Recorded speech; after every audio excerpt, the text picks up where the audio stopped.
விசுவாசிகளின் வழக்கப்படி இறந்தோரை நல்லடக்கம் செய்யும் கடமையை நிறைவேற்ற கூடியிருக்கும் நாம் இறைவனை பங்குடன் வேண்டுகின்றோம். அனைத்தும் இவருக்குமே உயிர் வாழ்கின்றன. நம் சகோதரனுடைய உடலை நலிவுற்ற நிலையில் நாம் அடக்கம் செய்தாலும் புனிதரின் வரிசையில் இது வல்லமை உள்ளதாக உயிர் பெறச் செய்வாராக. இவரது ஆன்மா பெற கட்டளையிடுவாராக. தீர்ப்பிடும் பொழுது இறைவனருக்கு இரக்கம் காட்டுவதால் சாவி இவருக்கு மீட்பு அளிப்பதாகி பாவக்கடன் புரிவதாக. இவர் அன்புறவு கொள்ள நல்லாயன் இவரை அழைத்துச் செல்வாராக. இவர் நித்திய மனிதனின் பரிவாரத்தில் முடிவற்ற இன்பமும் புனிதரும் தோழமையும் பெற்று மகிழ்வாராக.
உமது நன்மை தினமும் கிறிஸ்துவுக்குள் புனிதரோடும் அடியார் இவருக்குள்ள கூட்டுறவு மக்களுக்காக தெளிவாக விளங்கும்படியாக நீர் வாழ்வில் இவர் மீது பல நலன்களை பொழிந்திருக்கின்றேன்.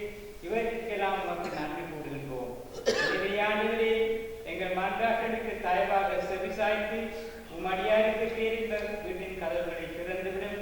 மேலும் இங்கிருக்கும் நாங்கள் அனைவரும் கிறிஸ்துவை சந்தித்து உம்மோடும் நம் சகோதரனோடும் என்னாலும் ஒன்று சேர்ந்திருக்க மட்டும் விசுவாசம் நிறைந்த சொற்களால் ஒருவரை ஒருவர் தீர்ப்பிக் கொள்ள சேர்ந்தோம். எங்கள் ஆண்டவராகிய கிறிஸ்து வழியாக மன்றாடுகிறோம்.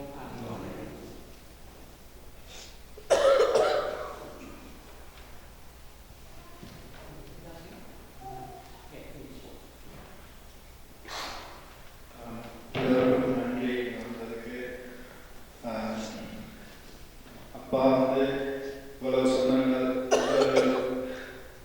தனக்கு கடைசி நாள் அவரை அனுப்புகிறோம் வந்ததுலேருந்து பார்க்க சந்தோஷமா இருக்கு. என்னோட அப்பா வீட்டில் ஆக்கப்படுறதுனால உடனே விரத ஆரம்பிச்சிருக்கீங்க. மேலாவது கீழே வந்து பார்ப்பாரு, பார்த்து எப்படி இருக்கீங்க, எப்படி இருக்கீங்க அம்மா ஐயா எல்லாம் கூப்பிட்டு பார்ப்பார்.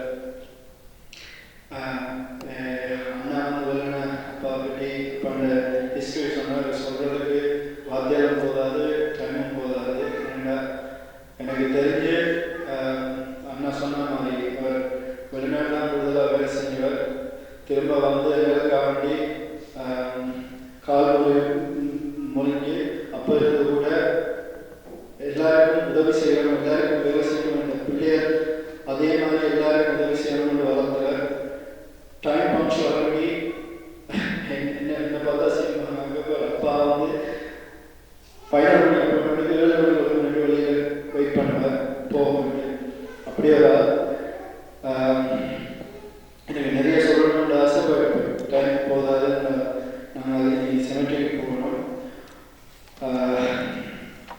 அப்பா வந்து நேற்று சொன்ன மாதிரி எங்களோட நீ எப்போ எல்லாருமே இருப்பார். அவர் எல்லாருக்கும் நல்லது செய்யணும், எல்லாருக்கும் உதவி செய்யணும்ன்ற ஒரு வாக்கிய வாழ்ந்தவர். எல்லாருக்கும் சகோதரமாக இருந்தாலும், தாய் இருந்தாலும், வைஃபாக இருந்தாலும், வைஃபோட சிப்ளிங்ஸ் இருந்தாலும், தன்னோட பிள்ளைகள், தன்னோட மருமக்கள், தன்னோட பேர பிள்ளைகள் எல்லாருக்கும் உதவி செய்யவர்.